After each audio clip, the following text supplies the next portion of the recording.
तर भावानो, मला वाटलं होतं की आपल्या आज रिक्षाचं इंजनचं सर्व काम होऊन जाईल, पण मेकॅनिक काका बोलतो तर राहिलेलं काम उद्या करतो. आणि का उद्या करायचं चला डिटेलमध्ये सांगतो. तर नमस्कार भावानो, माझं नाव आहे रोहित आणि मी बनवतो मिनी ब्लॉग्स.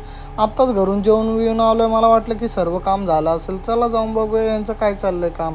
तर इकडं आल्यावर बघतो तर सर्व इंजनचे पार्ट इकडं खोलून वगैरे ठेवले, डिझेलने धुवून वगैरे सुकण्यासाठी. तर आणि तुम्हाला हे सर्व काम कमी वाटत असेल ना, तर इकडे पण बघून घ्या भावानो. हे सर्व सामान जे की इंजनचंच आहे सर्व. आणि काम लवकर होण्यासाठी तर मी पण हेल्प करायला लागतो. मला वाटतं की माझ्या रिक्षेचं काम आहे, जेवढं लवकर होईल तेवढं लवकर झालं पाहिजे. आणि मी छोटं मोठं काम होतं की माझ्या हातात ते मी करायला लागतो. पप्पांनी थम्सअप आणलेलं पहिलं तर थम्सअप वगैरे पितो आणि बाकी सर्व काम करण्यामध्ये तर संध्याकाळ होते.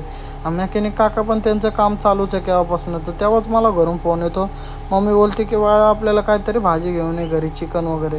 तर आता भाजी वगैरे घेऊन चला घरी जाऊया. आणि घरी गेल्यावर भाजी देतो आणि येताना राहुलला घेऊन येतो सोबत. तुम्हाला माहिती असेल की काल आपण आपली बाईक मेट्रोमध्येच पार्किंग केलेली, आपल्या रिक्षा घेऊन गेलो आणि बाईक तिथं पार्किंग केलेली.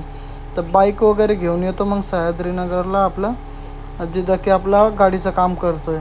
तर इथं हे बघा ब्लॉक पिस्टल ह्याच्यामध्ये, आणि याचीच प्राईज आहे ना 3,000 ते 3,500 रुपये आहेत. आणि याचा टोटल खर्च आपल्याला खूप जास्त झालेला आहे. आणि त्यानंतर मेकॅनिक तर बोलतो सर्व सामान आतमध्ये पॅक करून ठेवून द्या. चला सांगतो का ठेवून द्यायला. तर इंजन पूर्ण फिट करत होते तेव्हा 2 नट आतमध्येच तुटून पडलेले असते.